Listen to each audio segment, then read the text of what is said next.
A lot is going on in the world today, and we'll be talking about that here on Pod TV and seeing what folks have to say about a number of these things that are taking place in the world. I see I've got two amazing guests that'll be joining us on this particular day and all along those lines. So I'm definitely looking forward to the conversation and hear what folks have to say about what's going on in their lives and with them and all along those kind of ways. So this ought to be a great conversation and looking forward to it.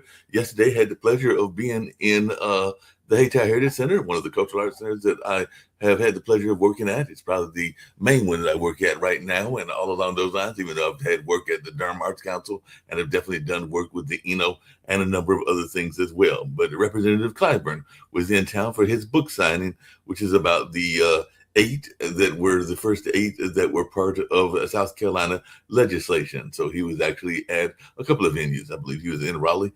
I want to say that might have been at Art Space or something along those lines. And then yesterday he was at the Hayti Heritage Center as well as the International Civil Rights Museum in Greensboro. So it was great hearing him talk about how some of the things that are going on politically are not all that different from what was going on back in the Reconstruction and all along those lines. It was definitely great hearing him and seeing G.K. Butterfield and him in a discussion. It's kind of like one of those discussions between the two of them and all along those lines. But there were a number of representatives that also came up and spoke at least briefly. I know Judge Anita Earls was there, as was Zach Hawkins, as was Representative Fouché, and a number of others as well. So lots going on at the Hayti Heritage Center. I know in April, this would be in April 1st, April Fool's Day, we've got other guests that'll be appearing as well, or other events. So there'll be an event about Grant Street, which is a area that's gone through a lot of turmoil and all along those lines. Some people say it's part of what's going on with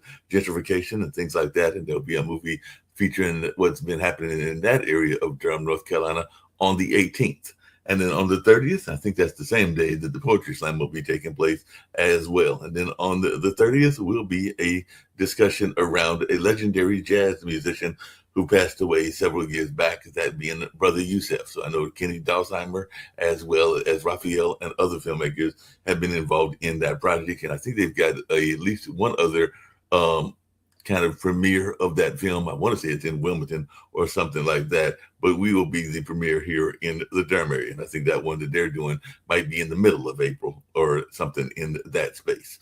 So that's going on. And then in the May 7th, Britt Bennett will be in town because about 2 weeks ago, we had Melissa Harris Perry, and that was a Hayti sponsored event.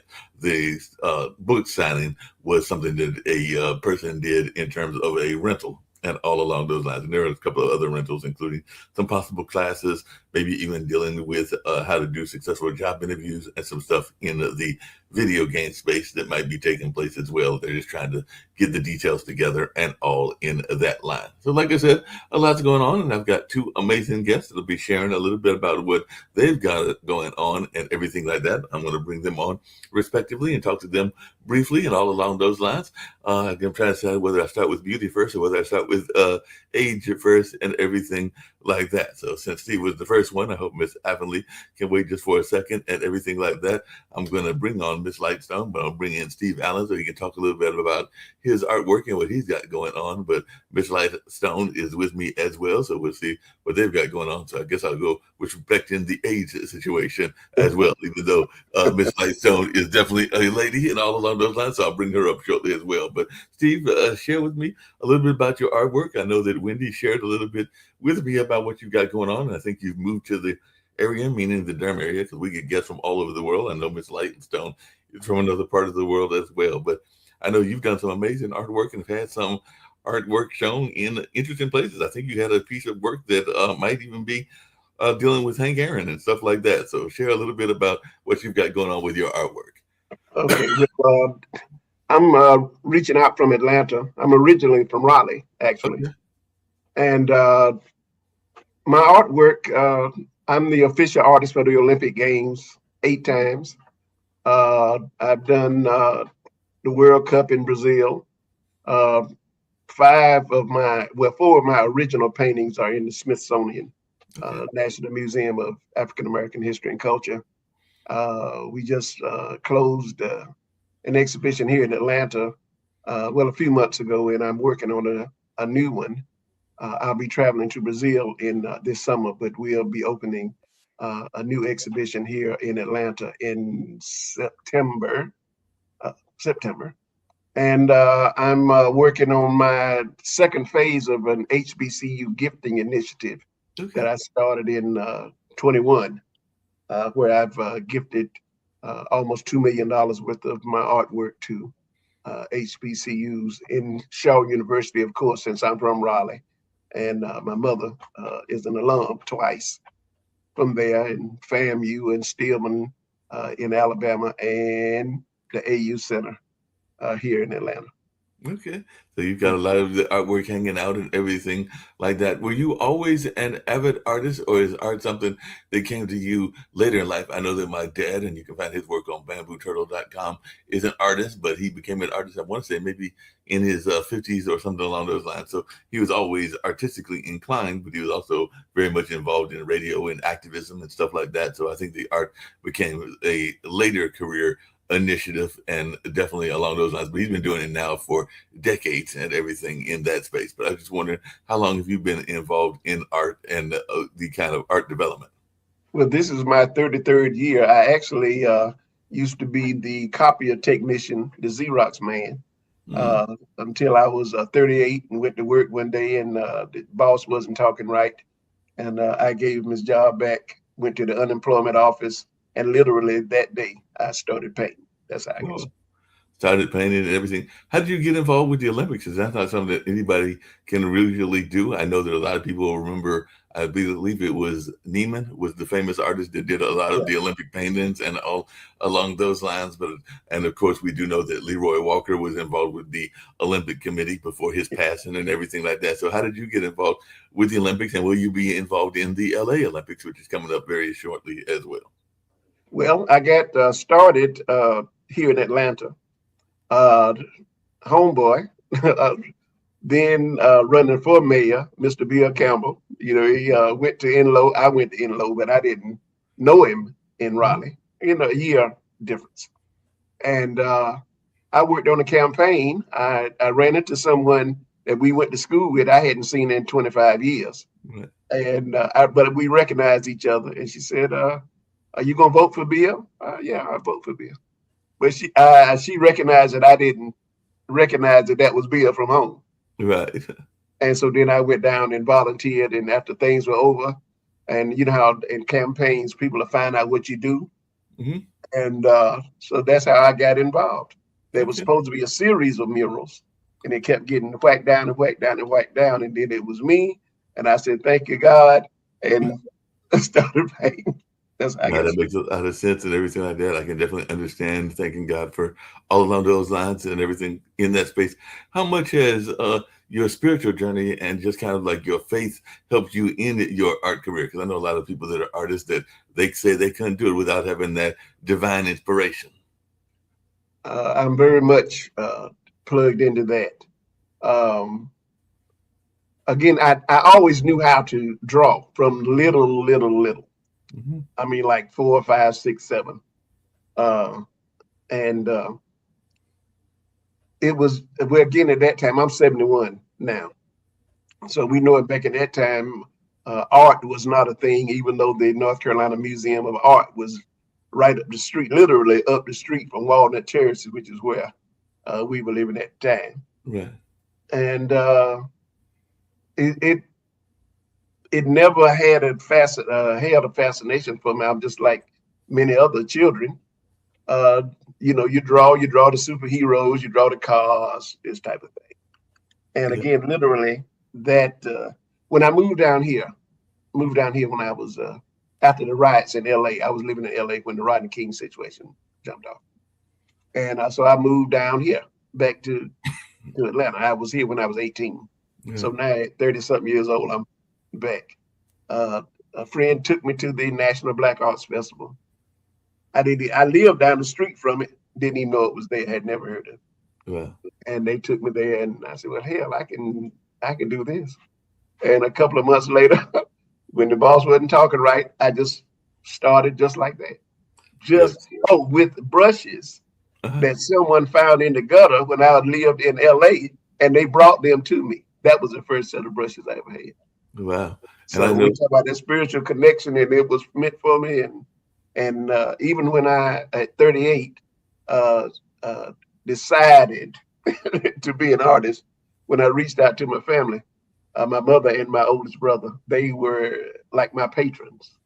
Okay, and they okay at 38, and that's how I got started. They supported me the whole time, and that's when I mentioned the HBCU gifting initiative a little earlier. I'm dedicating all of this work uh, to them, and even the pieces that are in the Smithsonian dedicated to my mama and my brother and my daddy and my other brother. They all gone now, but that's how I pay homage to them. yeah, that makes sense. Can you tell me how you got involved? Because I know it was on Wendy mentioned it, and I think I mentioned it in some back and forth. I'm agreeing Avon Leon, and we're going to learn a little bit about her as well and everything. And I hope I'm pronouncing the first name correctly and all along those lines. But can you tell me how you got involved? Because a lot of people know the great Hank Aaron and everything like that, but how you managed to get that painting going and how that happened and all along those lines. Oh, okay. With Mr. Aaron, I well, by living in Atlanta, you go to events, you see folks all the time.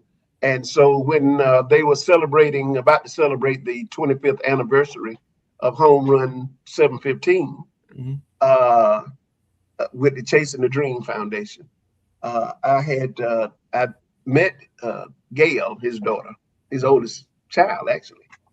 And so I'm not afraid to ask. So hey, I'd like to do something. And you if you don't ask, you never know what will come your way. And Right. it literally was just like that. And so I created the piece. And Mm-hmm. we unveiled it at his 75th birthday party. That year, President Clinton, President Clinton came, and many of the Major League Baseball Hall of Famers and all this stuff. And so we were able to make that presentation at that time. And a little while later, Mrs. Aaron informed me that the original was going to be at became part of the collection of the Major League Baseball Hall of Fame in Cooperstown. Yeah, wow, That's that's just amazing. how my career's going. That's just how it goes for me, and Well, I'm thankful. that's amazing. I know that here in Durham, a lot of people are very much familiar with Ernie Barnes. I actually worked at Measurement, another one of my jobs and all along those lines. And she's actually retired now. But the daughter was actually one of the, I want to say, vice presidents and all along those lines. He's got a couple of kids and everything like that. And now I think she's concentrating on keeping his legacy going because he's the one that did Sugar Shack and all Yeah, along those lines. So he definitely did Sugar Shack. And then, of course, a lot of people know Olivia Gatewood, who's a well-known artist here in the area, and there are a number of others as well. But I was just wondering, and when you got involved in art, was there anybody that really inspired you, whether it was Romar Bearden or whether it was maybe because you're probably a little bit younger, but not much younger than Ernie would be if he was still living and everything like that. But I was just wondering who might have inspired you in your own art endeavors, because like I said, there's a number of great young artists. I know Eric Kelly is a good artist, as is Olivia Gatewood and a number of others that I've mentioned as well. But who kind of inspired you in your own art endeavors? well, it I didn't really have any. I Mhm. only knew one painting growing up down there at Walnut Terrace and in Raleigh. That was Henry O. Tanner, Mhm. the banjo lesson. That was the only piece of work that I knew. And like I said, I literally was when I'm like 8 or 9, within walking distance of the location of the North Carolina Museum of Art at that time was downtown, the next block over from the state capitol. Mhm. And I heard you mentioned Ernie, tell a story about when he had gone down one time and asked the docent, uh, where is work by people that look like us. I think we were either colored or Negro at that time. Right. And I tell the story quite a bit. You say that your people aren't capable of doing this type of thing. So Right. it just never was in my world. Even as I grew up, it never was in my world. I'm of that generation. Go to school, learn how to do something, and get a good job. Right. And that's the path that I was on until till that day. Again, when the boss wasn't talking right, and I gave his job back, and I literally started just like that. Wow, you've been painting ever since then, and because sometimes people don't act right and everything like that. Because I know that sometimes people are acting that way and all along those lines. So I know that sometimes you have to give the job back to the boss, as you lovingly put it, and everything like that. Because sometimes the boss isn't acting right in that space. Mr. Right. Lightstone, I hope you can hear me as well. We're going to share a little bit about what you've got going on. I've got other questions for Ernie as well, but I definitely want to hear about your story also. So hopefully you can hear me and share a little bit about what you've got going on also. Can you hear me? Okay, thank you so much. Yeah, can you hear me? Yes. Okay, great. Nice to have you allowing me to be on, Mark, and great to hear from you, Steve. So my name is Aveline Lightstone. I am the author of Strength of Scars. It's just pretty much a biography of my life, of what the abuse that I've gone through, the loss that I went through. At a very young age, at the age of 3, I tried to save my mother from a house fire. My dad was drunk, passed out in the next room. When I went to wake him up, he just wasn't responding at all. He was just completely passed out, not responsive. So as a 3-year-old, I just went to do what I could for my mom so she's not like screaming. And I hugged her really tight until we both were caught on fire and screaming. And then the next thing I know, I was wheeled to the hospital. And I didn't, like, I grew up in a really poor area in India and didn't have any morphines, no like any painkillers. And I had to get like the clothes scrubbed off of my back and my legs. And I just remember being in this gigantic bathtub while the nurse was like scrubbing that, and remembering like how it was worse being in that time trying to recover and being clean than being in the fire itself. Because there's a point where when you're in the fire and the pain starts numbing and you can tolerate it. Whereas when you are recovering, your body is wanting to like recover, and it knows exactly what it needs to do. It goes to the cells that's been injured. You can feel the oxygen going into your skin. And it's like things that we take for granted. Like I was able to feel that, and the intensity of things that we just, like take for granted. Like a lot of people don't, like, you get like burned when you're like cooking food and it hurts, right? But this is like a whole situation where you're trying to save your mother, and as a 3-year-old, and that's hard, and your entire body is aching in pain. And it's just, it brings a sense of like almost like what God has done for us, like how he built us.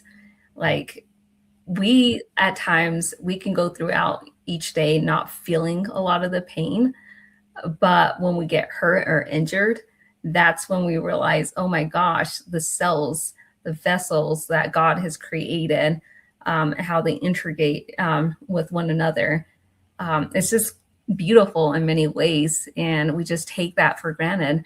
But I was able to understand that and be able to appreciate like even like the small things in my life. And it was really hard at the age of 3, losing my mom. She ended up passing away 3 days later. And at the same time, my father, who was drunk, didn't come to check up on me anymore. So during that time of recovery, I was in the hospital alone for months.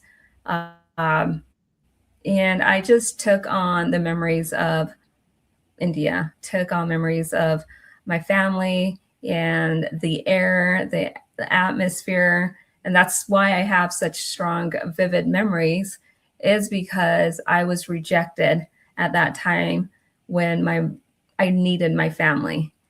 And what else can a 3-year-old do without having a parent there to help nurture you, letting you know it's okay, things are going to get better. What else can you do? Well, you're going to cling on to things such as your loved ones. You're going to think about them and remember them. And that's what I did. And that's what I held on to. And once I recovered from the hospital, I was Catholic in India. And I remember just paying respects to my mom. I was in my blue underwear, still healing, Mowgli style, went and paid respect. And right after, my dad takes me to the orphanage. So again, I didn't have time to process anything, no time to heal, no time to like reconnect with my family again. It was, and this is just where my father had his faults. You know, people heal, they cope with their traumas, trials differently, and that was just how he did it. He was the one that I don't want to see it. I want to remove it and move past it. So he removed me, and I was then adopted into a family of 14 children, adopted children in Utah. And it wasn't the best lifestyle. My mom was abusive to many of us kids. And that was just kind of my journey in life. Yeah.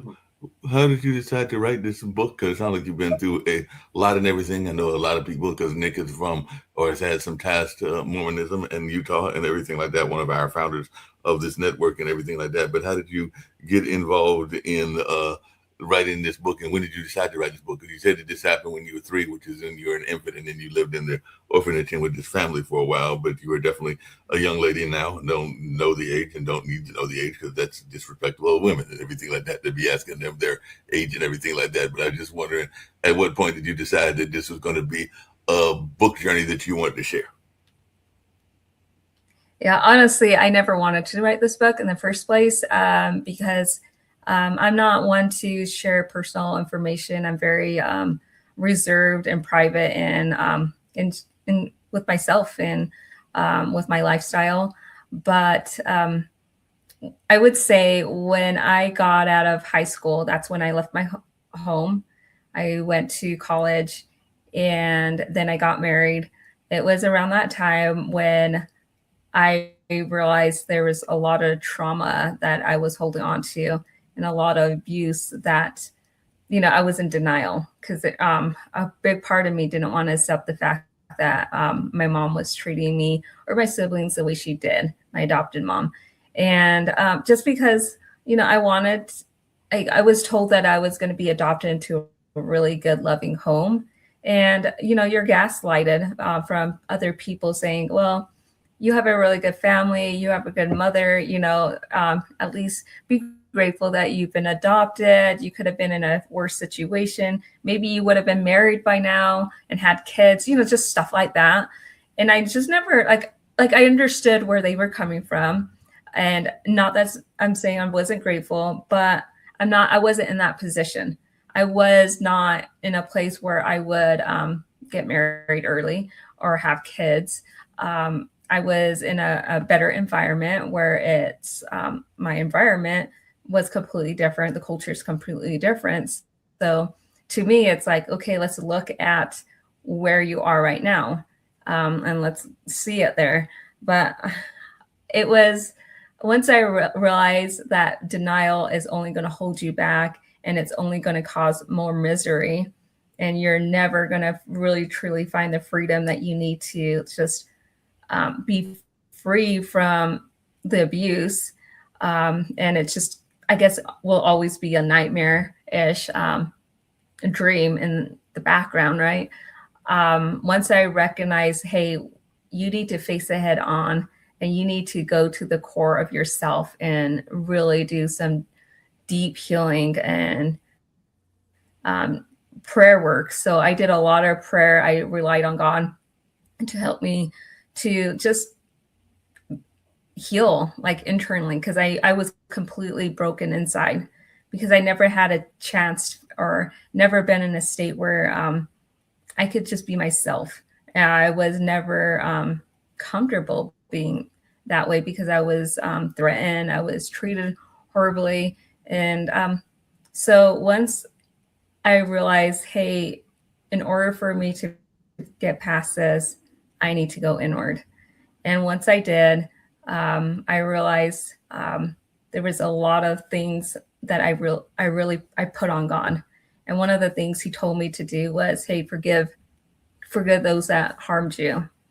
And I did. So I faced my mother and told her what happened, forgave her, hoping that we can create a new almost like a new legacy starting from when I forgave, and that we can just move forward.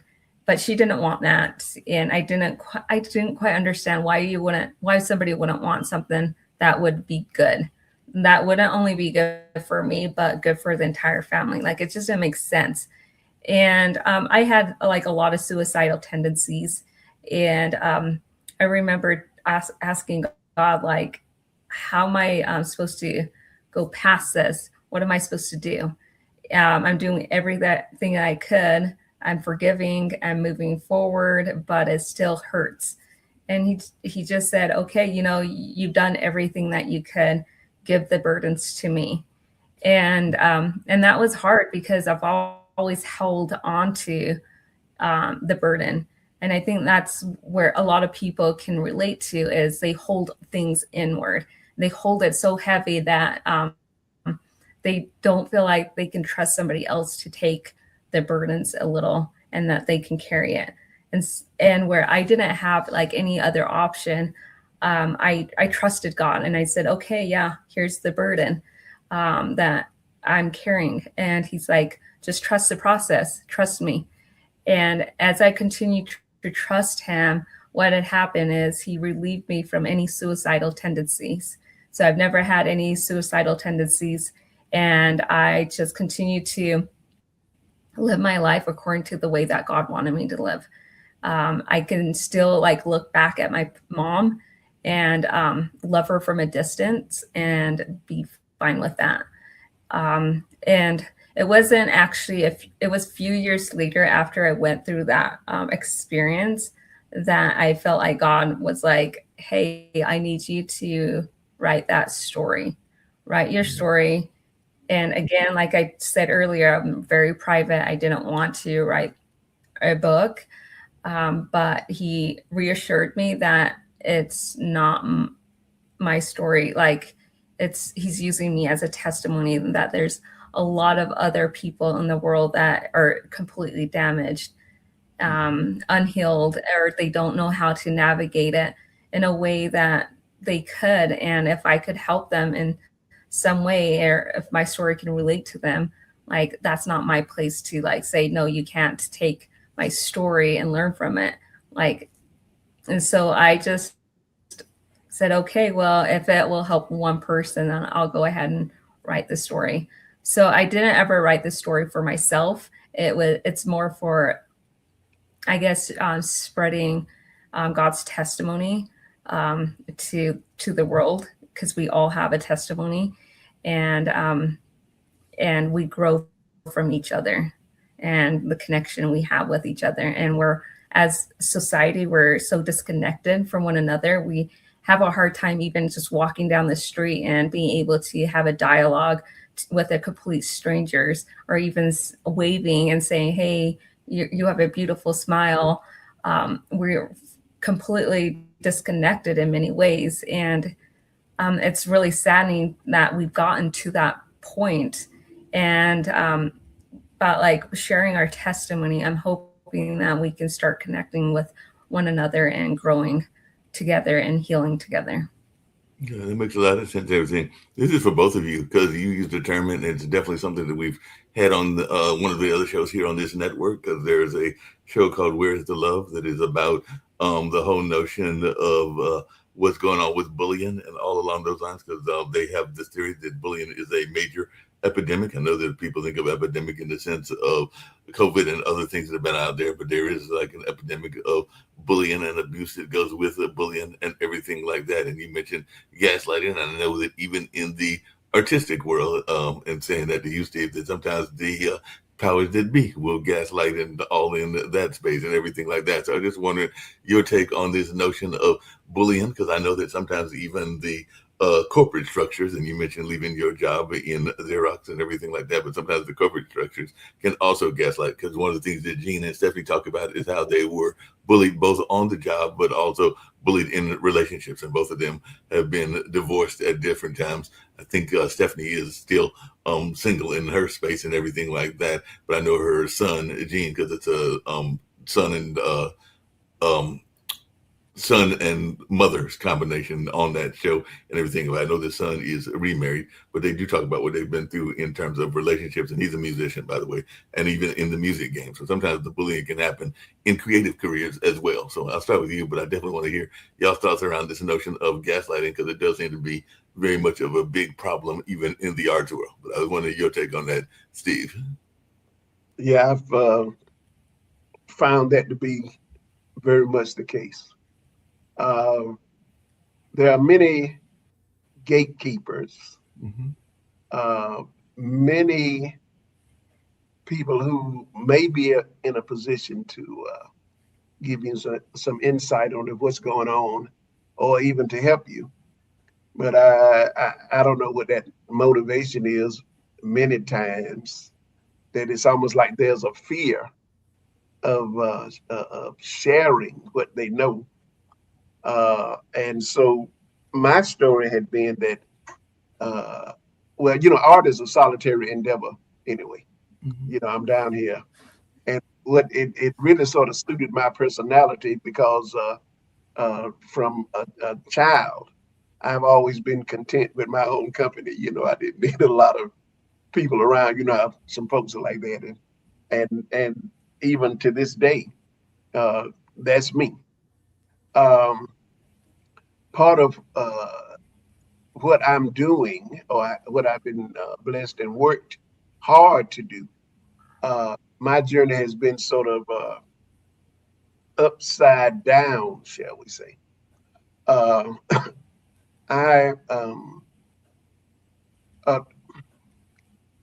We mentioned earlier Ernie Barnes earlier, and I had the pleasure of meeting him a few times, and I met him here when he was doing a book tour for one of his books, and I asked him that question about what was your story? What can I do there? And I thought he was being a little something special when he said to me, well, I really can't tell you, because each one's journey is separate. I mean, is a unique journey. Now, again, I didn't quite know how to take that. In my mind at the time, it was, he just don't want to tell me anything, right? I was wrong. And as I've gotten older and been able to do, progressed in my career, that I understand totally what he was saying. And I recognize the uniqueness of my path.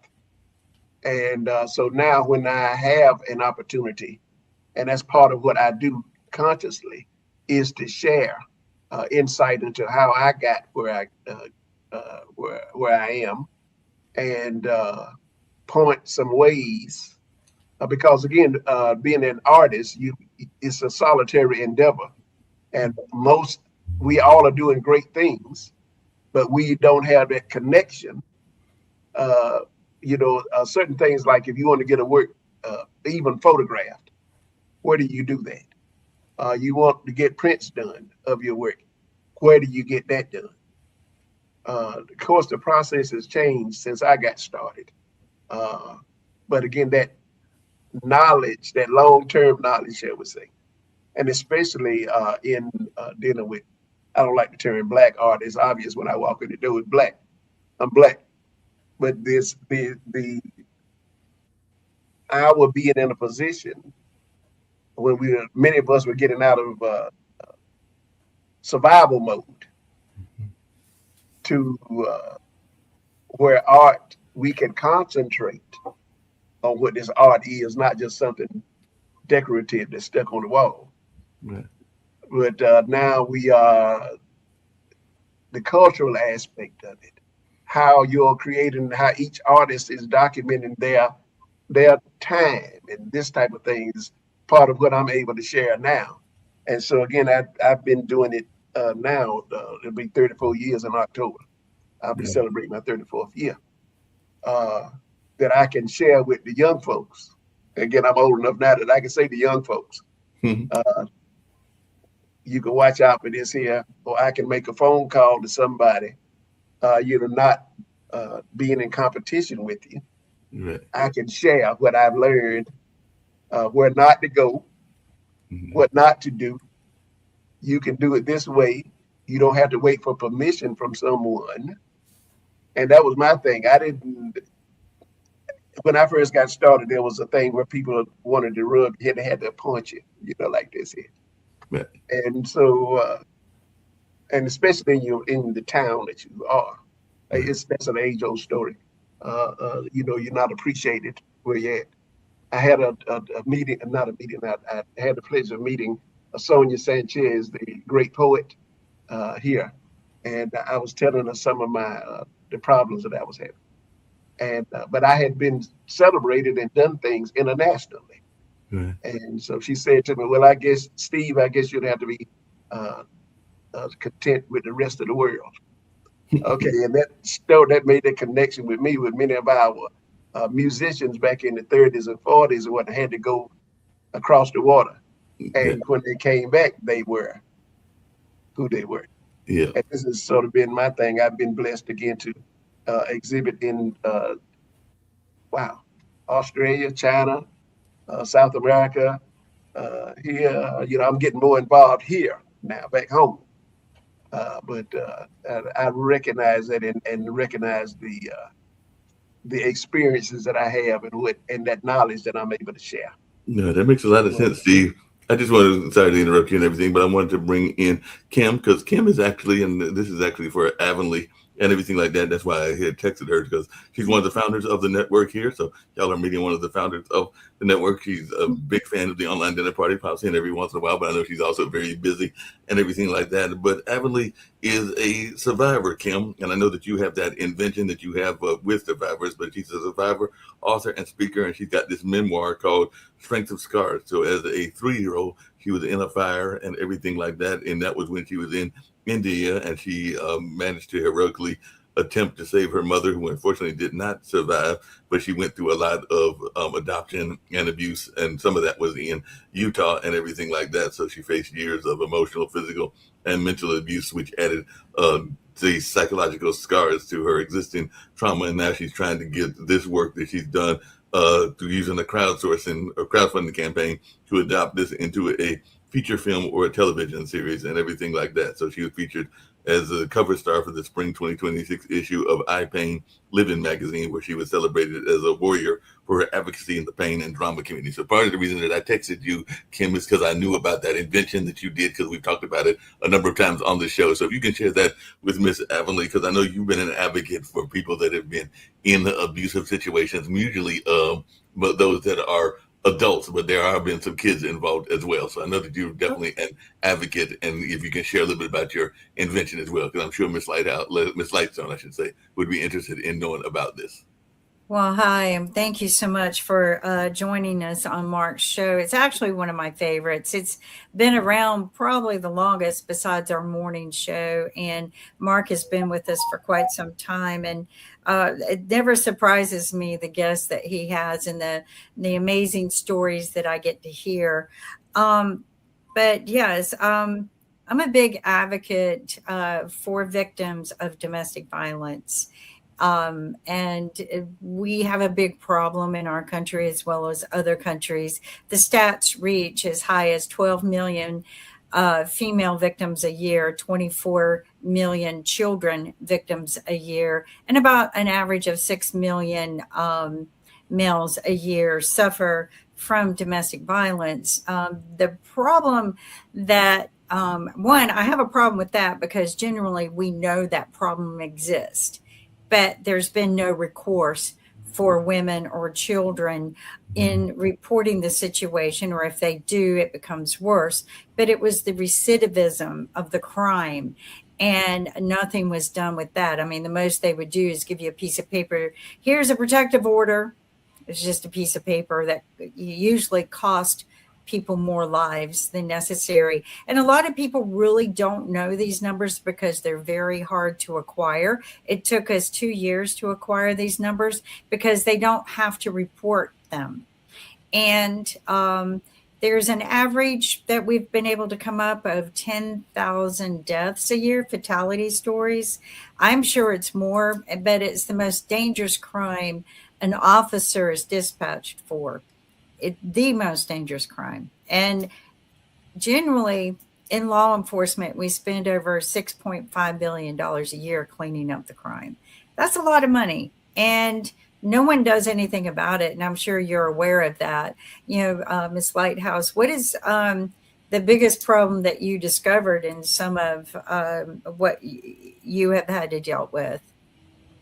I think a lot of the biggest problems that I had discovered is, like you had mentioned, like people don't come up because they don't feel like they are in a safe place, or if they feel like they will be harmed even worse. And so I think that has a lot to do with people and kids not wanting to seek help because, first of all, it's their family most of the time. Exactly. And they don't want to cause like a scene or dramatize what's happening because, you got other family members that might know what's happening and they'll tell them like, don't say anything. Like you're going to place a bad image on our family. And that's gaslighting again. And it's like, you're not really after protection of this innocent child. And it becomes more of a fear base. And I think that is probably like the biggest reason why people don't probably share what's going on. I'm glad to see that you're a survivor. I know it's a nightmare that is hard to live with your whole life. Even if you found some sort of strength through it, there's always a scar. And I try to explain that to people, that it's a scar that just doesn't go away. It sometimes can grow and get bigger. I think that what troubled me the most is police and law enforcement would be aware that there are problems, but their hands were tied, okay, because the law didn't support them supporting you. However, I will say this, there is one city in this country, one, who took the law in their own hands, and they have reduced the recidivism of the crime from, 80% to 0%. And it's because law enforcement decided they were going to take the law in their own hands. It's High Point, North Carolina, a small town. I'm very proud of the law enforcement for doing this. I'm surprised they haven't been sued yet, and I hope they don't ever get sued. But what they do is they have a no second chance positioning for anyone who is reported if there's a piece of paper for a protective order, and they check on the people. And the person who has a protective order has to show up to a monthly meeting at the town hall. It's not like a monthly meeting with a group where they can get out of. They can't wiggle out of it. And if they don't abide by the protective order and by those rules, they get thrown in the slammer. No second chance. And that's the way it should be done. But that's not the way it's done. And many times a victim will have that protective order in their purse, and you got to have it on your person at all times. Because if you call 911 and you say, help, the offender is trying to kill me, they're going to ask you to give them details of your protective order. So you have to say, yes, I have it. Yes, it's in my purse. Here's the court order number. And while you're running, this is the law. Okay. This is stupid. Yeah. So, as stupid as our laws get, I got festered with it and invented a product that was tracking devices, okay, wearable tracking devices. And if there's a protective order issued, both the victims and the offender had to wear it. And that way you can kind of determine if the victim is lying, right? but we tiered it. It was a special patented technology because everyone was trying to come up with something, but they weren't listening to the police. They weren't listening to the problem. So many times they would get a false report. And then they were worried about those false reports. So we tiered our technology so that as the predator was getting near the victim, if they veered off, then that tier 1 alert would go away. But if they came back and kept getting closer, then it would go tier 2, tier 3, call the police. But now we have it on record that they kept getting closer. By the time, hopefully, we hope that they get too close to the victim, that the police have intervened. And that's what that technology was for.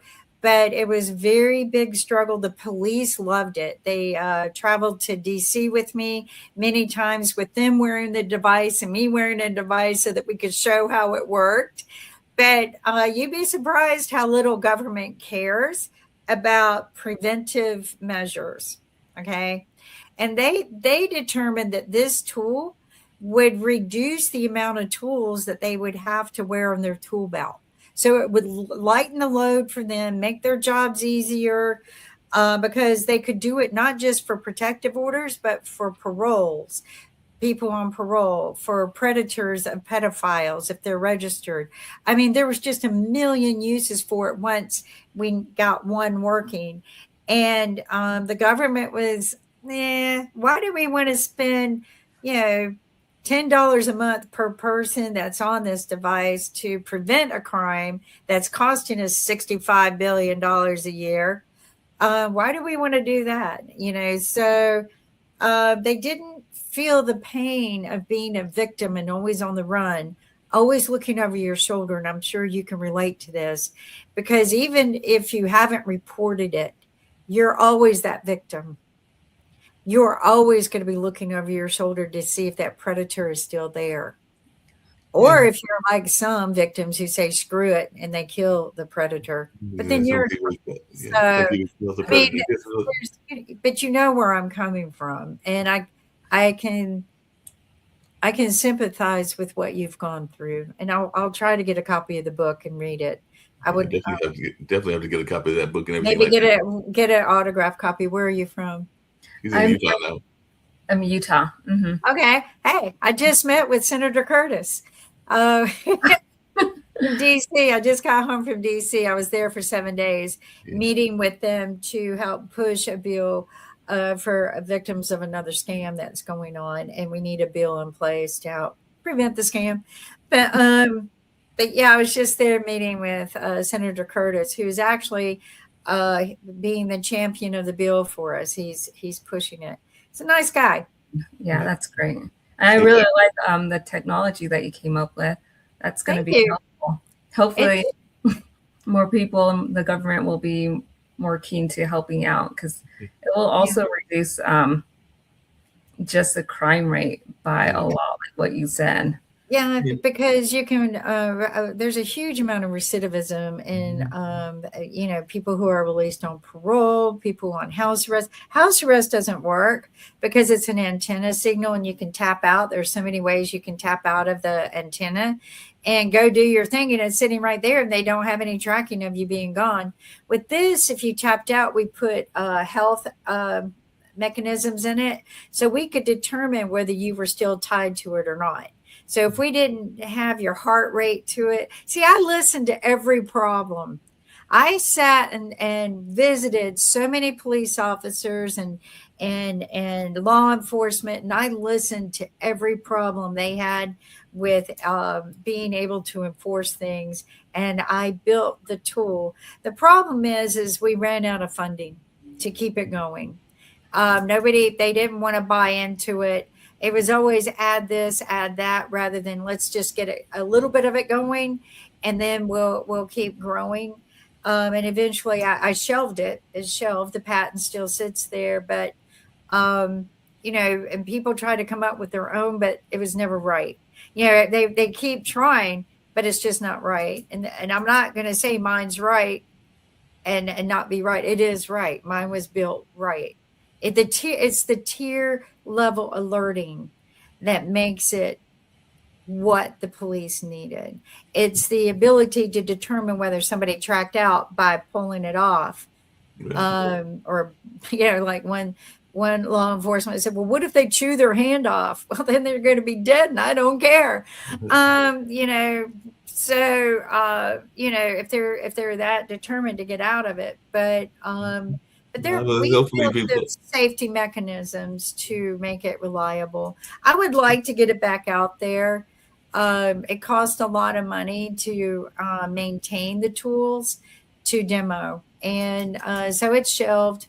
Who knows? Maybe somebody will come back. Hopefully they'll come back soon and everything like that. Yeah, Ms. Lightstone, just really quickly, one of the things that I know people are sometimes surprised by is that when somebody has gone through all the abuses that you went through, both as a young child and even as a teenager, and I guess in the adult years as well, it's hard to find true love and to find true relationships. But you are married now, and you do have a successful family of your own. So how are you able to get past these traumas of yours in order to move into a healthy relationship? Yeah. Yes, I am married. I do have 3 children and a really good lifestyle compared to how it was before.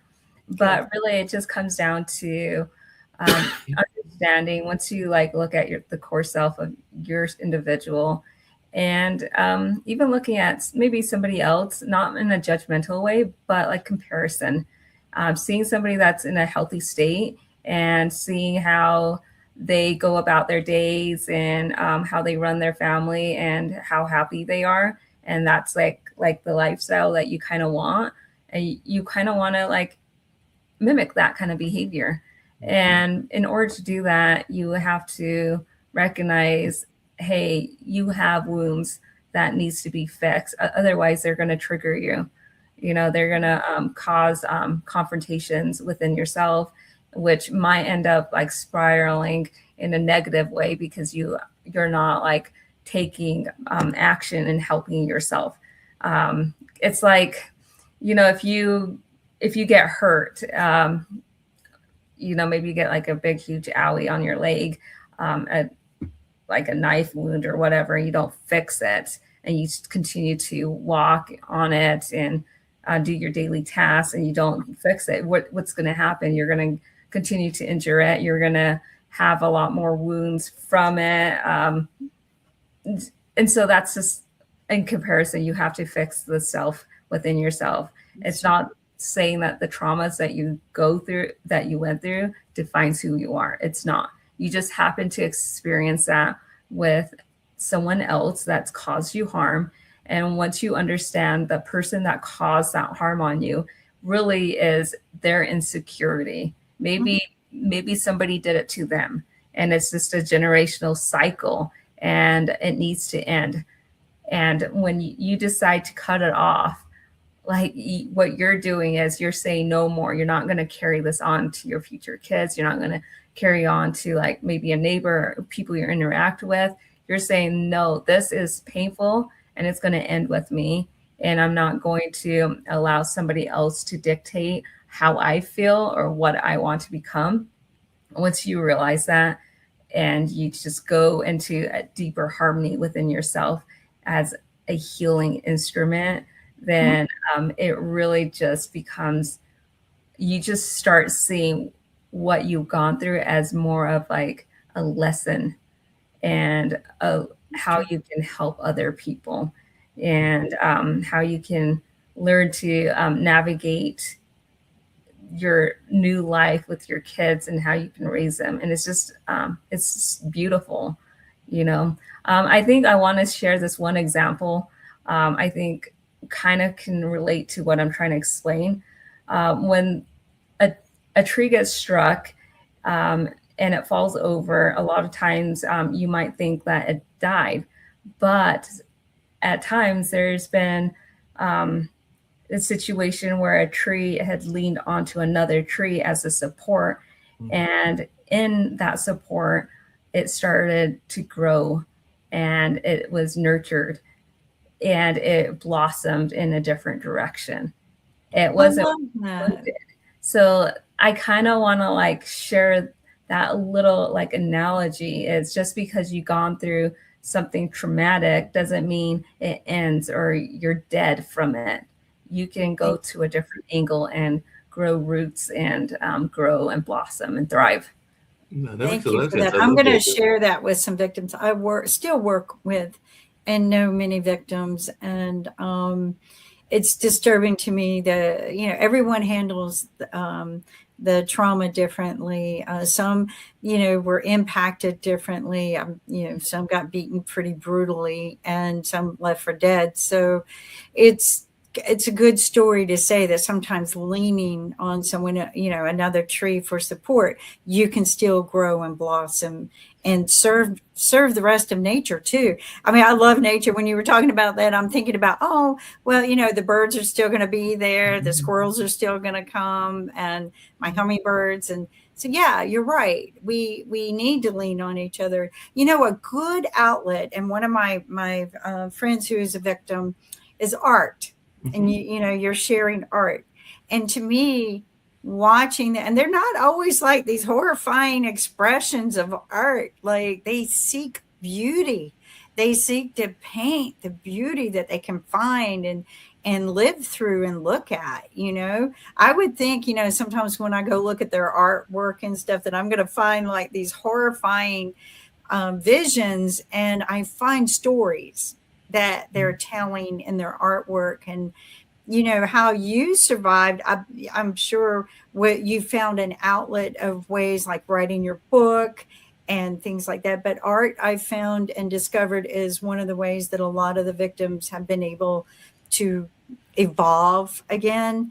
And it's comforting for me to see people who do survive such a horrifying, traumatic situation, when someone who you think loves you and someone you depend on hurts you so bad. Yeah, no And doubt about that. just, the laws just don't support. And the laws don't support people in that sense and everything like that. Just really quickly coming back to Steve and that notion of art, because that's one thing I was going to ask both Steve and I'm Avonlea. a big art fan, by the way. Is how is art? How important do you think art and art forms are to dealing with issues and everything like that? Because I'm a big fan of what people call artivism, which is using art as activism, and all along those lines. So I just wondered, Steve, have you done any art pieces that you feel are also part of the activist too, not just as an African American artist, but maybe even, I don't know, maybe you had some paintings that had to deal with Rodney King and some of the other things that were going on that you've been part of. So how important do you think art is as an activism too? Well, the direction that my art is taking right now is, well, in fact, they say it's new. It's called fractal Afrofuturism. It's a connection to millennia ago in the African community, and when how our buildings were organized, the decoration of, and many of the things, the concepts couldn't be proven until the advent of modern day computers, because as when you recognize what's going on, it requires a repetition, and it's self-similarity. Wherever the scale that you do and go down and get, there's that similarity from the whole. With being an artist and art itself, you are plugging into some whatever the part of creation that you plug into, because where does it come from? Okay, and so and even at the with what I'm doing now, I'm working on the elevation of Black people, male and female, especially female, to the position of the Godhead. Because in most major religions, most religions, the female is absent. Okay, so I created a series of pieces where this creation is male and female on equal footing. Not and my mother was a minister. That was her PhD was in religion and all this type of stuff. So we had very interesting conversations. I grew up in the Catholic, not Catholic, in church. And so for me, this rediscovery and elevation of Black people to a position of the Godhead is very important to me. And even you hear me mention again about how my age and whatnot. It also doing art helps you your brain sharp. And I'm blessed to be able to do this every day, almost all day, every last 30-something years. And what part of the work I do has to do with mathematics. I deal with it and they talk about all the time the 5 simple shapes: square, rectangle, circle, oval, and triangle. That everything that you see is made out of that, or one or a combination of 2 or more of these things. And so that your world is composed of that.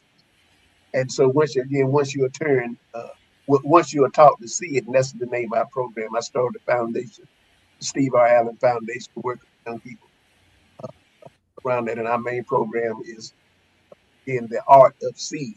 What do you see? So that's not just in art, visually, but just in life. What do you see? The term gaslighting has come up a number of times. Mm-hmm. And so this is also being able to see through the gaslighting what is actually going on here. And so this connection with art, where does it come from? Where do it connects? Many of the works that I do and other artists do, a lot of it depends on your cultural orientation. Mm-hmm. So even with the say we're talking art, Ethiopian art or Indian art, and with these classifications, you see the similarities and the connections when you are able to break it down, the essence of what we. So this is, that's my contribution. No, that makes a lot of sense. No, I appreciate that, Stephen. That's definitely a great contribution. You mentioned earlier, and I think that Kim would be interested in this, and definitely Avonlea as well.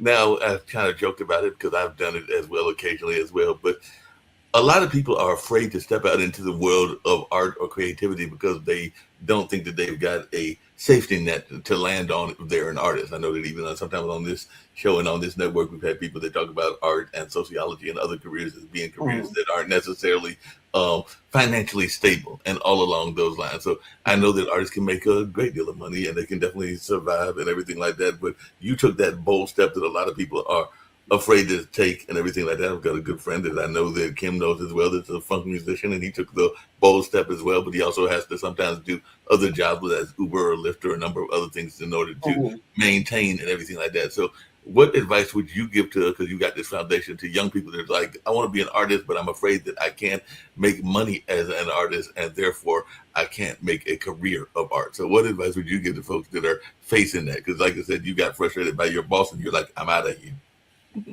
Well, one of the things that we must realize is that art is all pervasive. From the soda can that you drink out of, someone designed the can. That's a piece of artwork. The broom that you use to sweep the floor or the vacuum cleaner or any and everything that we do, there's an artistic component from the beginning. And my notion, again, I was very fortunate that at 38, my mother and brother, they didn't know what I was doing, but they said, okay. And so I'm not ashamed to tell the story. My mother literally bought this house that I'm sitting in. She was in Raleigh. She said, I'm going to come down to help you. Mama came down. She bought the house and came down. She stayed here about 3 months. Then she went back to Raleigh. That's been 28 years ago. This is how this happened.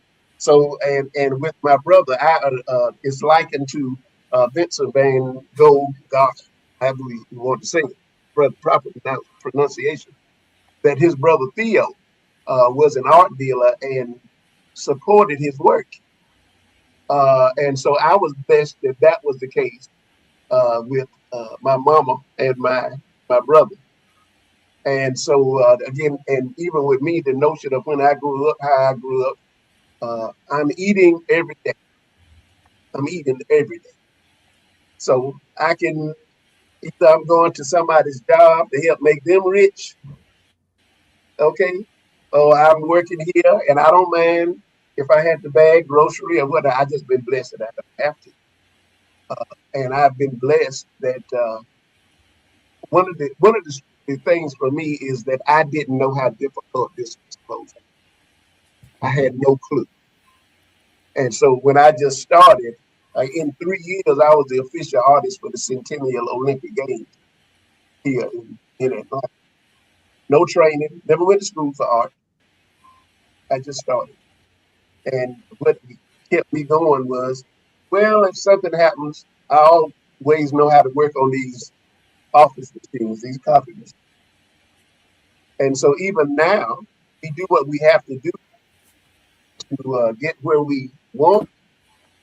Sometimes again, you might have to sweep the floor. Sometimes you may have to work at McDonald's. Sometimes you may have to do this, that, the other. Again, I've just been blessed, and a lot of this stuff that I've learned over the years. When I thought I was sitting here and oh Lord, how bad it is, and the lights got cut off a couple of times, and all of this, but I kept going, and so now I'm blessed that I have created work valuable enough to be able to give a couple of $1 million worth of artwork that I created to our HBCU charitable organization to work with young folks. And also I've learned the business of art. Many times we just come, I'm painting a picture or I'm sculpting something, and we don't think of it as art as an asset, a financial. Yeah, Steve, You couldn't have said that better, and I love your story that you're so honest that, there's some struggles that you have to go through sometimes to gain the what you aimed for, right? Sometimes that arrow didn't shoot straight, but you kept going, right? Right. And there are things that we don't plan on. We don't start something planning that we're going to go hungry or can't pay the bills. Right. Our plans are is we got this and we see this and we want to be here and we got this going on. There are many things in life try to stop us from succeeding these beautiful goals. And it was something I learned from the Japanese, that sometimes when you're on that right path, all of a sudden there's like this cast of colors that comes about like a prism, and it's made to distract you from the goal that you had. And I really loved working with the Japanese and learning some of this, that you have to stay focused. All of these things are going to distract you, like what you have been through as well. A lot of distractions probably getting there. But, when I hear this suffering and struggling, people don't realize, they just see the end result. They see the front cover of the book. They don't. I always tell everyone, I've met so many people in my journey, and it's been such an honor, but everybody thinks the cover of the book is you just got there. Right. Oh, look at him. He's famous. Or look at her. She's famous. She's rich, she's wealthy, and successful and prosperous. But nobody realized that there's a lot written in those pages to that front cover. There's a lot going on in there. Just really quickly, Stephen, if you could talk to me and Kim and even Avonlea as well, what exactly is the purpose of the Stephen R. Allen Foundation? I'm actually trying to pull it up, the Steve R. Allen Foundation.org, so that people can learn about some of the things that they can get from this foundation, the work that you're doing. So tell me about the foundation and what you're hoping to accomplish with the foundation. One of the big things is to introduce children, young people, and some not so young people to the notes to what art is. Okay. You mention art, many will say immediately, well, I don't know how to draw. Well, you don't have to know that. It's you mentioned spirituality a little earlier. Right. It's a spiritual connection, wherever that connection is, that you are bringing it from the invisible into a tangible thing. And what gets me is that when you recognize that whatever you create, produce, has never been seen in the history of the universe, that piece that you created. And so working with that, and again, I've eaten a lot of rice and beans and cornbread and whatnot. I just happen to like it, but I didn't want to eat it all them times. I But know, right? yeah, and so when you're able to look at what it is that you've done, it's a feeling that you can't explain, Exactly. that I can't really explain. And you mentioned earlier, Mark, in reference to this Lightstone story about going through what you have to go through. Okay, there's an old song. Again, I'm from Raleigh. The song is "There's a blessing on the other side of through," but if you don't go through anything, Oh, you got it. Okay. okay, you don't go through anything. Or again, the about climbing a glass mountain. You can't climb a glass mountain.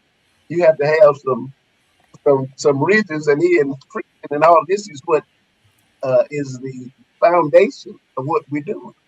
Without any trial and tribulations, again, as they used to say, well, I do it. You, what do you have to compare it to? Yeah. And it sharpens you Mm-hmm. to do That's what you need to do. Okay, Mm-hmm. we don't want to go through it. We don't want to feel it. Oh Lord, bad times, this, that, and the other. But when you get through that thing and able to turn back and look and see how far you've come and the contribution that you have made and are making, that makes all of that worth it. It makes it worthwhile and everything. Hey, Evelyn, Miss Lightstone, and everything along those lines, and everything. Because one of the things I talk about regularly, and Kim knows this on the show, and this is for everybody, and Kim can jump in as well. But Evelyn, I talk a lot on the show about the imposter syndrome, and I know that whether it's been relationships or whether it's been jobs, there have been a number of jobs that I've listened to myself and listened to that inner critic. We've all got that inner critic and everything like that, and have talked myself out of relationships and out of the job opportunities and out of a number of other things as well. So if you even mentioned being a quiet child and even being a person that didn't always get support from your family. So how did you get past both that outer critic and that inner critic? Because I'm sure that sometimes even when you think about making this book and you want to turn this book into a film, that you're going like, oh, this is not going to work. And there were times that you were probably defeating yourself and everything like that. But you also seem like a very self-confident woman and everything like that. So tell me how you got past that inner critic, because that is something that we all face. I know I've been talked out of relationships, and it wasn't anybody that talked me out of it. I talked myself out of it and everything like that. So how did you get past that inner critic?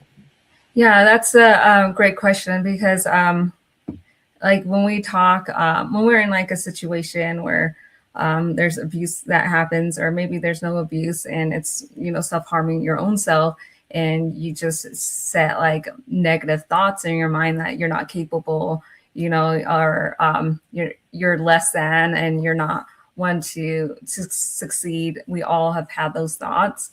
I think with me, when I realized that my mom found pleasure in the pain, in my pain, and that she was willing to allow like some of the other kids that she favored to progress, and she wouldn't provide any assistance and help, and I had to like figure everything out on my own and work hard for any little things that I've done, and just falling on my face a lot from mistakes that I've made, and not having somebody reach down and lift you up like a mother would be and say, hey, keep going, you're okay, you're going to make mistakes along the way.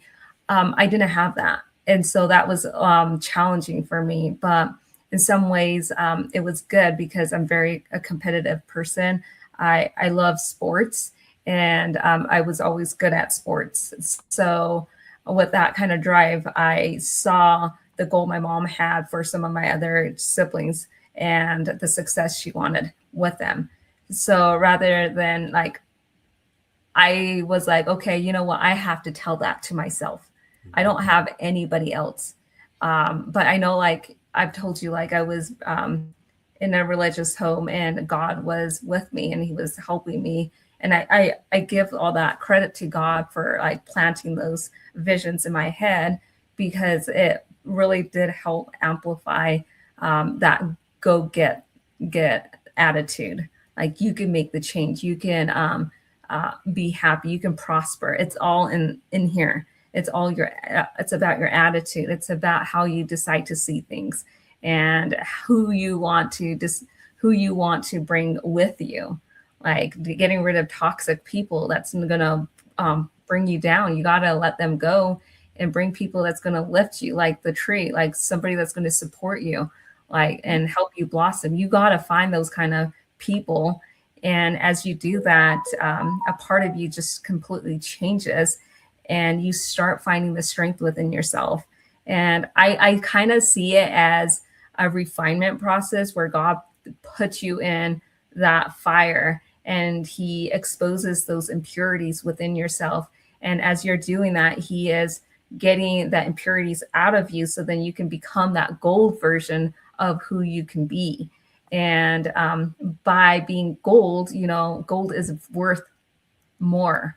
It has value, right? So you gotta see that aspect within yourself and say, hey, I am gold. I have this higher standard. I am valuable. And what does it take to become valuable? Kill off those impurities, kill off those toxic energies. And in your mind, you have to tell that to yourself and say that you can do it. It's not going to be easy. You're going to fall behind every now and then, but you're going to find the strength to get up and keep moving on. And that's really the mindset that I've ended up contributing to myself. And I think it would be helpful for many people. That makes a lot of sense. With both of you, I hear, this inside fire of you to not give up. Mm-hmm. And I think that, and I pray other people hear this story, because I met a young man when I was in DC who sounded like he was about to give up on things, and I just one or two sentences, because he was driving us somewhere, and kid you not, but I gave him just a little bit of inspiration of, please don't give up. Try this, right? Mm-hmm. Kid you not, 2 days later, I'm wrapping up on the Congress floor, basically. Like, we had walked to every door, and I'm on my last hallway, ready to go home. We shook hands with the last one that was on my list. As I'm walking out the door, now in DC, millions of people. I didn't schedule to meet him or anything. He comes running up to me. I'm like, what did he do? Get my tracker on my phone or something?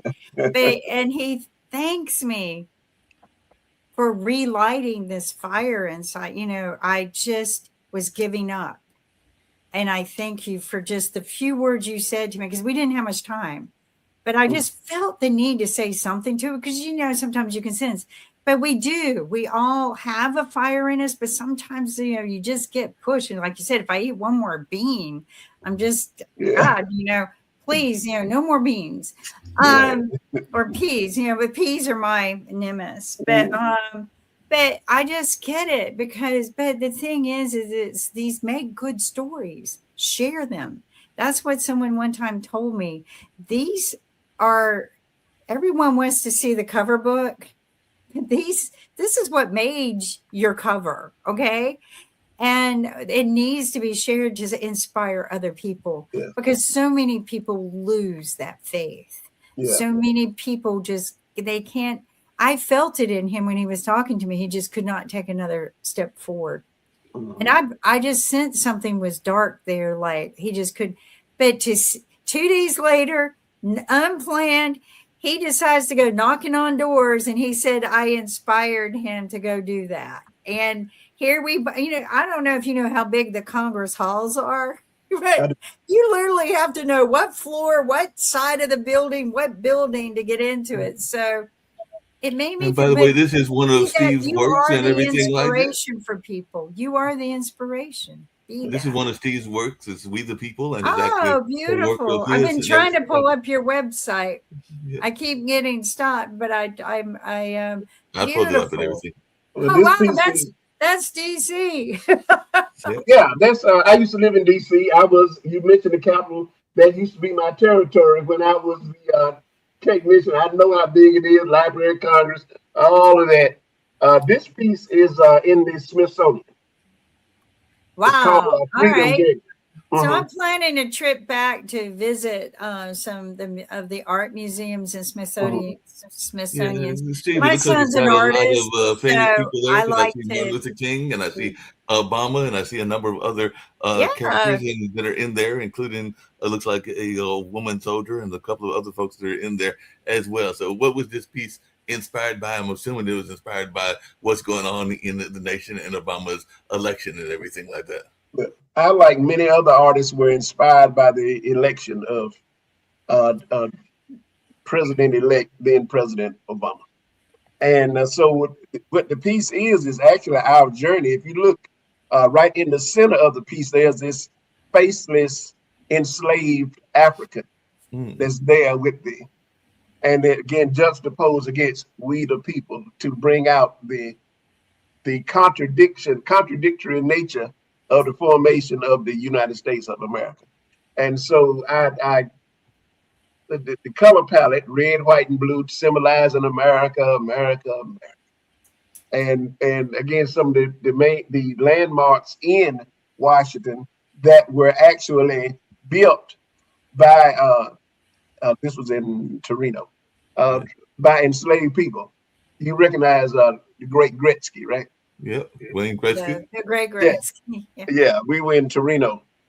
Nice. Where was it? This was this was in Atlanta. Atlanta. And these are some of the kids and everything like that. Yeah. And here's another.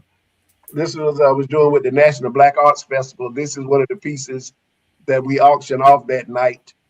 One of these pieces is when I found out how much my pieces were worth. Praise, this, that, and the other. I didn't understand the praise. I just, you hear the word. And so me in my tuxedo and whatnot, I felt mighty nice. This is also part of it. And you're still living. It didn't go up in price when you died, right? You're still living. This is That's Team an USA. accomplishment in art. And this is Team USA. Yeah, this is what I did for the Torino Games. Okay. Official art. In fact, that piece is in the Smithsonian as well. Okay. Oh, wow. So I'm going to mark these down because I'm going back because I didn't get, we got I didn't know that when we planned this particular week and the senators kept saying, well, can you stay more? Can you see us on this day? And next thing I know, we're staying through a weekend to meet more on Monday. And I had no idea that it was No King's Day, Kite Festival, and Blossom Festival all in one weekend. Right. Yes. So I really didn't get to go do the things I like to enjoy to do when I'm there, like visit the art museums. But I would like to write these down and go write this down and go visit and see. I know the living artist. Because that's rare. That's rare. Myself. Yeah, I'm living, and I'm been blessed to be in the greatest museum in the world. See, that's the key is to still be living when you go in the museums. Yeah. That's what I tell people. That's the accomplishment. But my son's an artist, and he teaches art right now. So I know the struggling life of artists. But he actually helps curate art too as well. He does a lot of things in art to feed himself, and he likes to curate art in certain studios that helps raise awareness. Yes.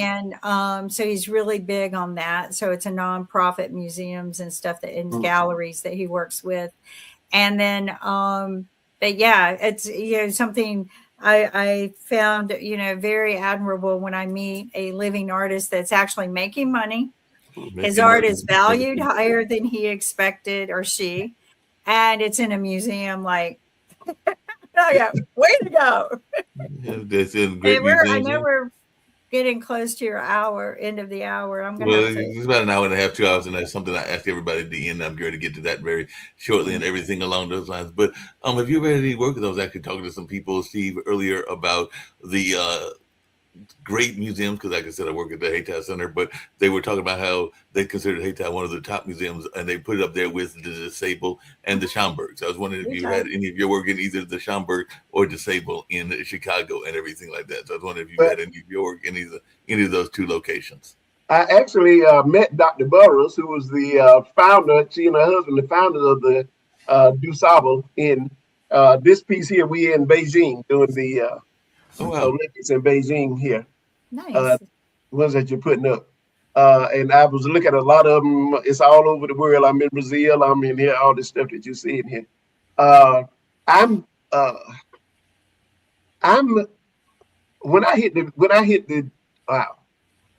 When I was informed that I was in the Smithsonian, I was on my way back from New Orleans and actually on I-10, getting ready to get on I-65, heading back to Atlanta. And in that curve, that's when I got the call from Dr. Serwer, who was like the chief curator of the Smithsonian. And she says, Mr. Allen, everything is all right. Everything is in.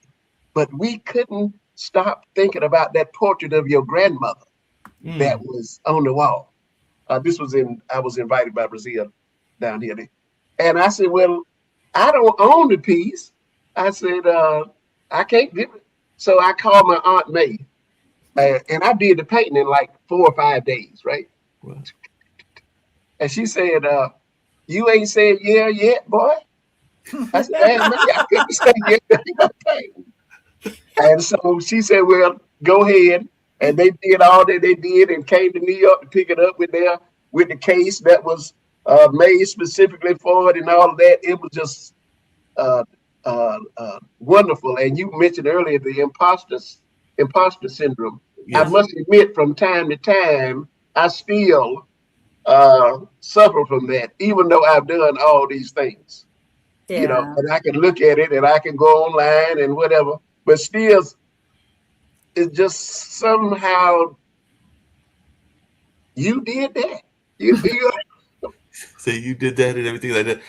Yeah, I know one thing that artists have a hard time with and everything like that is knowing how to price their artwork. And some people think that some artists might even overprice their work and everything like that. But what is your thoughts around pricing? Because I know that sometimes people will look at an artwork and they'll see a painting and they'll see like a price point of $1,000 or a couple of $1,000, and they don't know that maybe they can get that same painting as a print, because you don't always have to buy the official, like the original art, and you might get it at a cheaper price as a print. But what do you say to folks that are worried about the artwork being overly priced, and how do you determine your own pricing? Because that's one of the things that I know on this network we talk a lot about fiscal responsibility, and you earlier mentioned this notion of art as a business and even music as a business. That's the reason they call it show business, for a reason, and everything like that. So how did you develop the business sense? Because I know Nick, who's the other founder, he oftentimes talks about us not having enough fiscal literacy and enough knowledge about what's going on in terms of understanding how to arrange our finances, but also how to price our stuff if we are offering a service, whether that's art or whether that's film or whether that's whatever. Well, that is why one of the main things as well with the foundation is to start talking to folks about art as a financial asset. Mm-hmm. Okay, that it does hold value. As Ms. Lightstone mentioned about gold, it holds value. It's a store of value. It's not as liquid as stocks, bonds, or something like that. But when I really find out the value has to do again with who the artist is. This was in Brazil too. Who the artist is, where their work has been exhibited, who collects their work, this type of thing. And during the pandemic is when I got my first appraisal. Mm-hmm. And literally, people will say, oh, Steve, you have $1 million worth of artwork.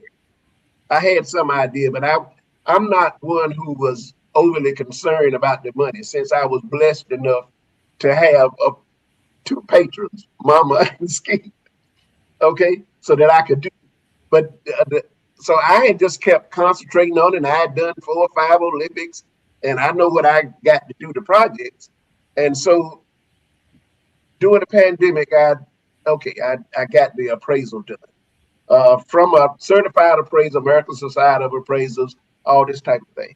And literally the day of that Friday, September 20th, it were pretty pictures on the wall. And the next morning when I got the FedEx with the whatever, it took 20 pages had to do with how they came to the value and how they appraised. And literally, I just went to the bank, and literally it was $2.2 million. I said, what? What? Okay. And then the breakdown of the pieces that I had done, which established. And so this is part of my keeping my ears open. Mm-hmm. Christie's and Sotheby's, they do art and this type of thing every day. Mm-hmm. Now we, as Black artists, African American people of color artists, have been undervalued and underappreciated since this thing began. And even to this day, in major museums and galleries and whatnot, 87% of the artists represented, and there are white males. A Black male like myself, we're like 1.2% of the represented artists, and women, and especially Black women, are even less than that. Mm. And so this is part of my mission as well. I'm creating every day. Right. Okay, the ideas come, the things come. I do that every day. As I do that, I know, according to the way the system is set up, this is in Congo here, the way the system is set up, and that many people with vast wealth, the vast majority of their, there's artwork is a big component of that wealth. Mm-hmm. Okay, so this is part of my mission as well, to understand. One of the ideas we're working on is for me to do exhibition with some younger people, other artists, because I bring value in the name of the Smithsonian, in the name of the Olympics, in the name of, there's a museum in Rio, in fact, in May 13th is the 3rd year that we opened the exhibition at the Museum of History and Culture for Afro-Brazilians in Rio de Janeiro. Oh, wow. I've had 4 major exhibitions in Brazil. And so with that, I understand the value. And that's one of the factors about pricing and whatnot, that's and provenance where it's done, that we need to work on. Yeah, but many of us don't know. Yeah, we have to work on that. Everything. Just really quickly, Ms. Lightstone, and we're going to wrap up shortly, and everything along those lines is, how are you going about making this into either a television series? Because it might be something that we can deal with here on the network. Because I know we've been talking about doing some creative series as well as a film. I know that Ronnie Warner, who did this film this Christmas and is from North Carolina as well. He's from Hillsborough and everything like that. He's done a number of other films, and there's been a couple of other people that we've had even on this network that are filmmakers as well. But how are you going about turning this book of yours into a film, and what can we do to help in that endeavor? So how are you hoping to turn this into a film? Do you have anybody in mind? Because actually I know that there's a great Indian filmmaker that does a lot of work. I might even see her and some of her people coming up, because he's been definitely involved in the film world that is in the Indian background, the great Mira Nair and everything like that. So I just wondering, how are you going about thinking about turning this into a film?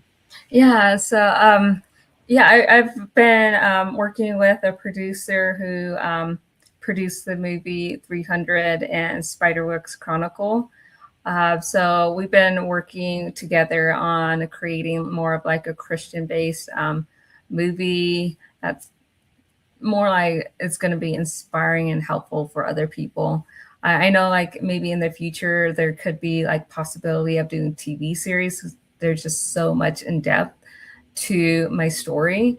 And so there's just a lot of things that we can play around with.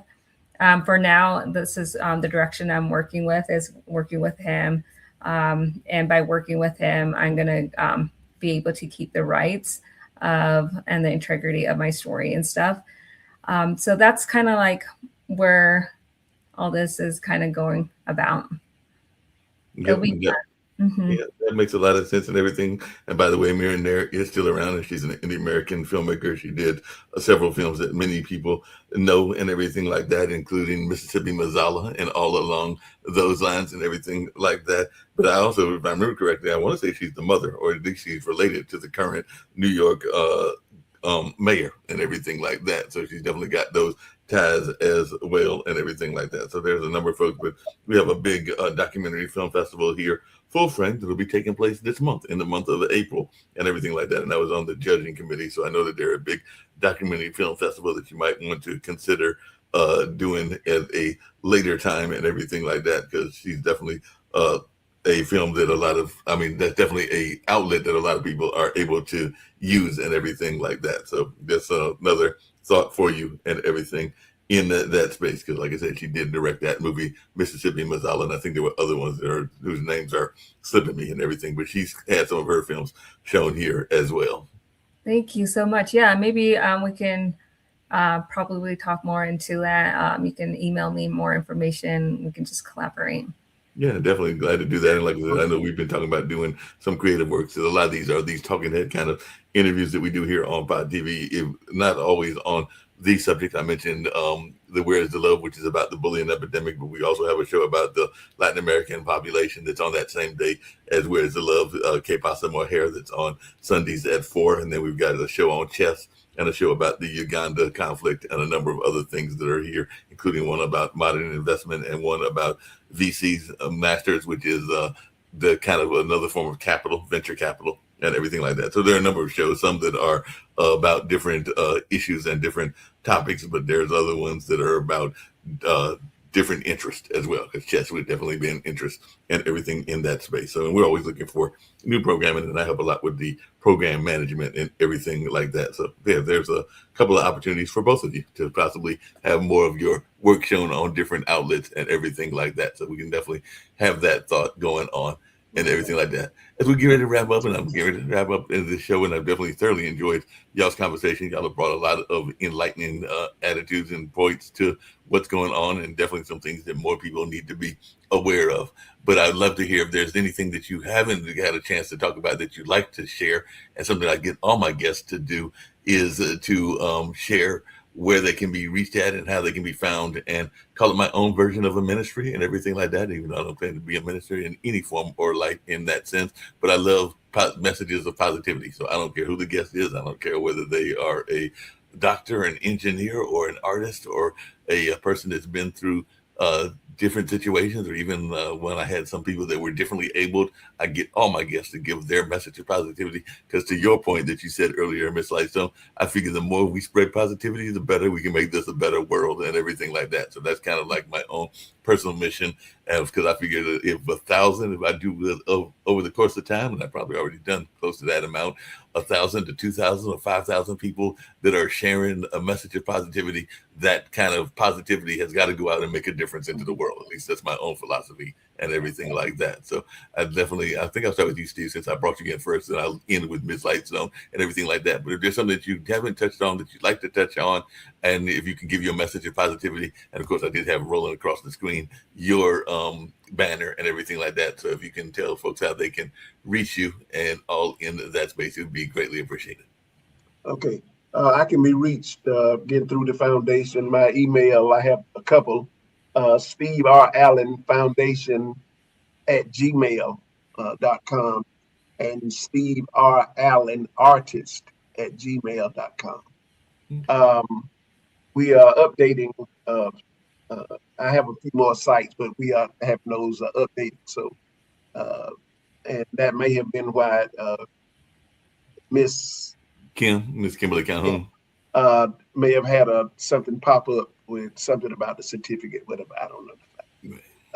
But and so that may have been what that popped. But with me, my story being, I was born in a little hut down there at Norton's Crossroads in North Carolina. And to go from there to have my work where it is, to have traveled the world with my story, the support that I have gotten over the years is, for me, I try to share how positive that is. And again, it's not where you start, it's where you end up.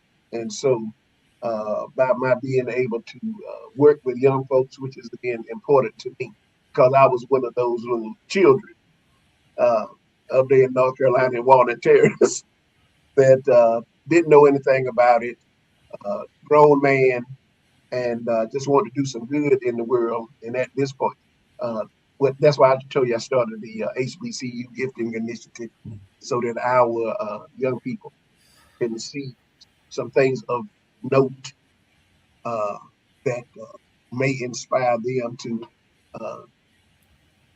begin working as an artist, visual artist, musician, whatever, because the legacy that you leave will be here from here on out. And that's what's most important to me. So my grandchildren can Google the grandpappy. Okay. And I just want to hopefully my story be inspirational in some way to all people. So I'm very much for the uplift of my people. And hopefully that some of the ideas I have would make some difference in some. I appreciate it. And what would be your message of positivity? I don't know if I heard that or not, but what would be your message of positivity to the world? Because it is an international network. Okay, so you people can reach me at Aveline Lightstone on my social media. And you can go to avelinlightstone.com to get like the first chapter of my book if you want to get a little get to know who I am, get to know what my story is about before you decide to commit to buying. That is an option. But I would say the message that I want to share that has to do with positivity is, since we're talking about artists, is everybody has a new life. Every single day is a gift. And every day is a new day, which is a blank canvas. So when you decide to wake up in the morning, you get to choose what you want to paint on your canvas.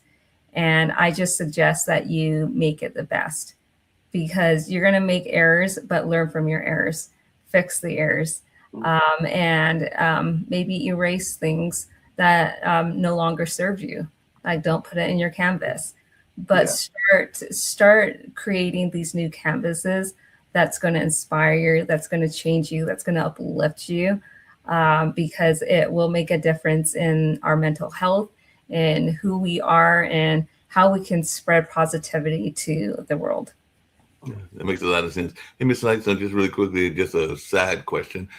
I know I've said I'm wrapping up and everything like that, but what is your outlet? And I'm going to ask Steve the same question that you use when you're not doing your book advocacy and everything like that. You mentioned being an athlete. Maybe you're playing a pickup game of volleyball or a pickup game of basketball, or maybe you're into, you have jokes on this show before that I had an ex-girlfriend that tried to get me to go skydiving. I'm sorry, to me, planes are meant for one purpose, is to go from point A to point B. They're not to be falling out of, but that's just me. Other people may like to try it. I have said that I might want to try whitewater rafting, even though I don't swim. So that might be dangerous, just as dangerous, if not more dangerous. But I have thought about doing that. But what is some of your own outlets? Maybe you are an artist yourself. Maybe you do some painting or some doll making or something like that. So what is your form of an outlet?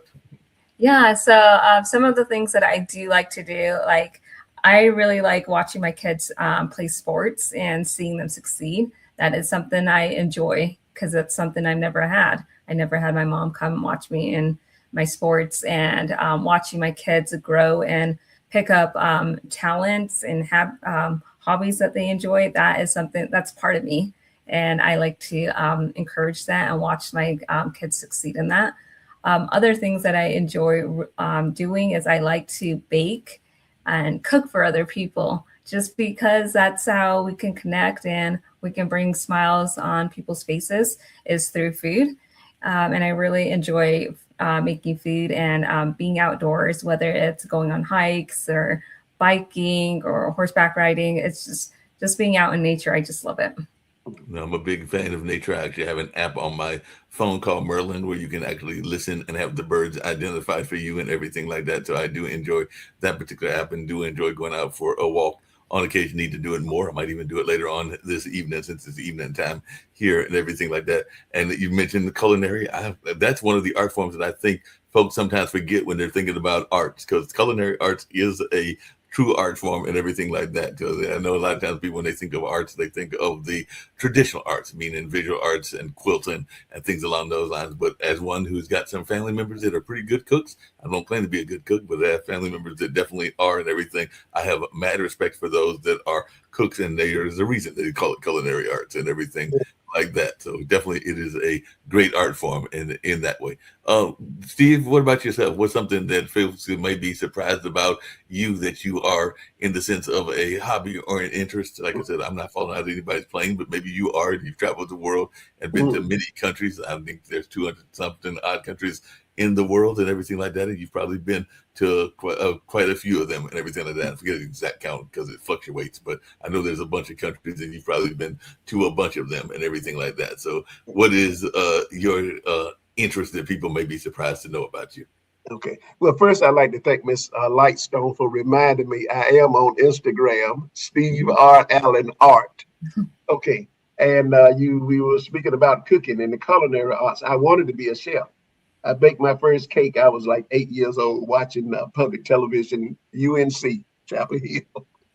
And so that's what I do. I like to cook. I really do. And I get so much joy now. I usually wouldn't even say joy, but I do, out of just being down here in the studio, creating every day. I'm down here 18 out of the 24 at least. Go upstairs, get a little something to eat, back downstairs.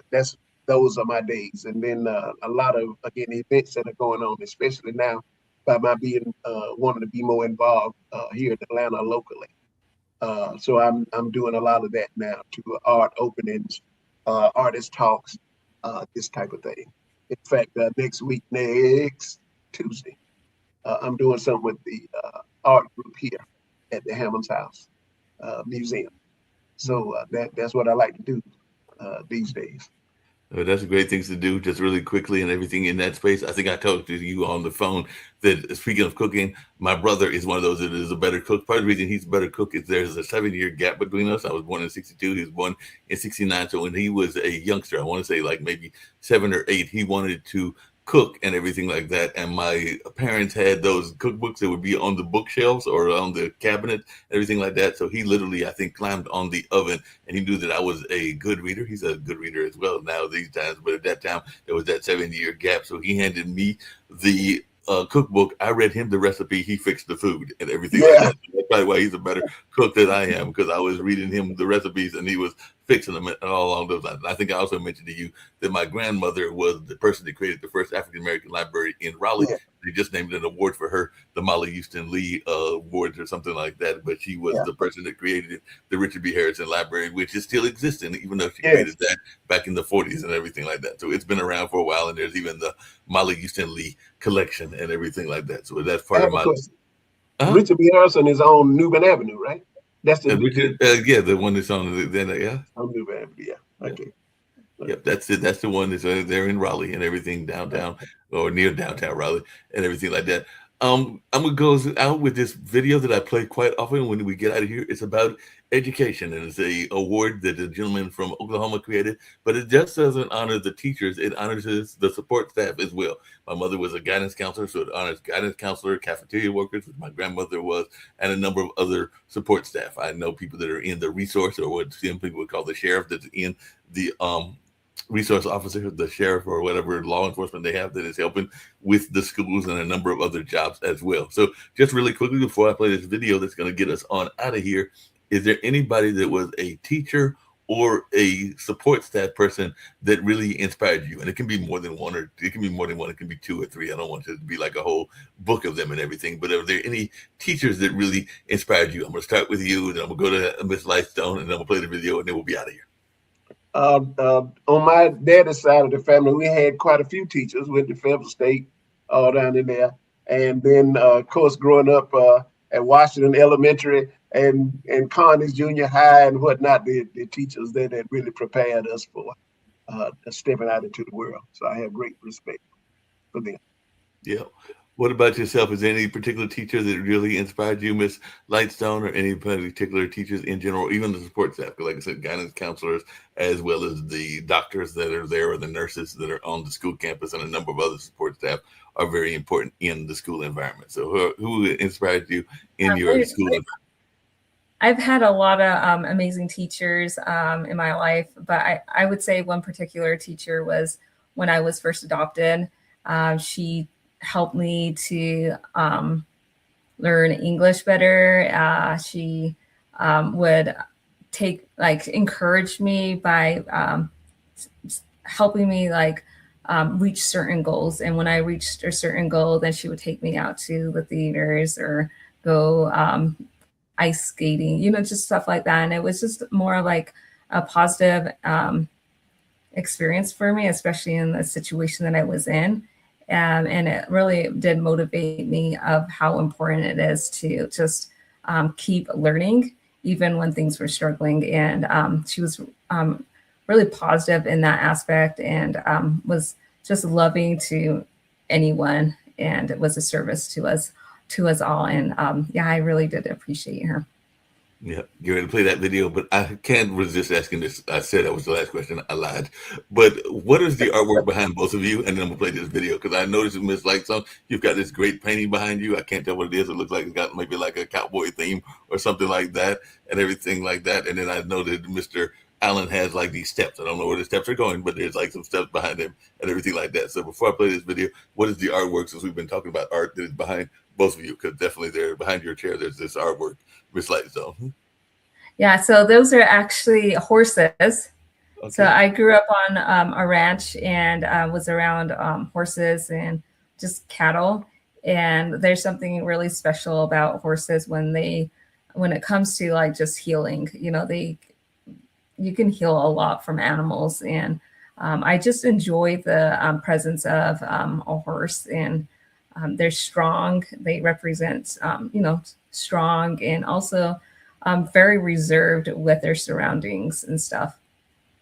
Yeah. Before I get to Mr. Allen, I will tell you that horses are also great therapy and everything like that. Because I know here in Durham, North Carolina, there's the Bright Star Stable, I think is what it's called. But they are involved in a lot of therapy with people that are facing, I want to say it's autism and some of the other ailments like that are on the spectrum. So they use it as horse therapy as part of their cure and everything like that. So I do know that horses, whether it's something like domestic violence or something that is a more of a physical or a emotional ailment as well, that they can be great therapy animals as well. Because I do know that Bright Star has definitely been here for, I want to say, decades now and everything like that. But they do a lot of horse therapy using those horses to help, because a lot of times people think about horses as being these big, massive, strong animals, which they are, but they are also gentle in the sense of what you're talking about, and they can be great therapy animals also. Steve, what's that is behind you? Or it looks like a stairway going somewhere, but I can't tell what it is. It's right behind you.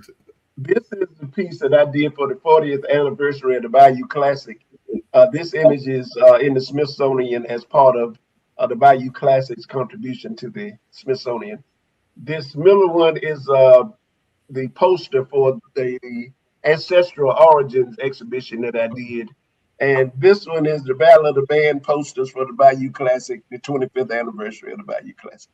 Okay, cool. That's one. The middle one is the one you said had to do with the symbols or something like that, is the one that I was seeing as being steps and everything. So I'm going to play this video about education, like I was saying, and we're going to get on out of here. You, as well as Miss Lightstone, and of course Kim pops in not that often, but every once in a while she'll pop in on the show. And she's always a great host and a great person that's helping run this network along with Nick Palvedo, because they're the founders of the network. But I definitely enjoyed all three of your dialogue and the conversation we're having. And I hope to see both of you back on future episodes, because I do like having guests make return trips as well. So I hope that both of you at some time or another will make a return trip. But it was great hearing y'all's insights, even though you might have gone through troubling times. Is we do know that we can learn from our troubles and we can make a better world by sharing what we've gone through as well. So I appreciate both of you being on, and we're going to get on out of here. So thanks a lot. Thank you very much for having me. No problem.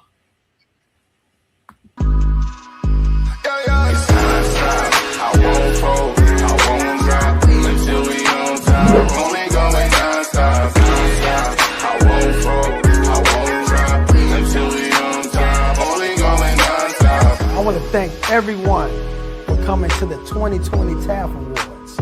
This was a show like no other, people.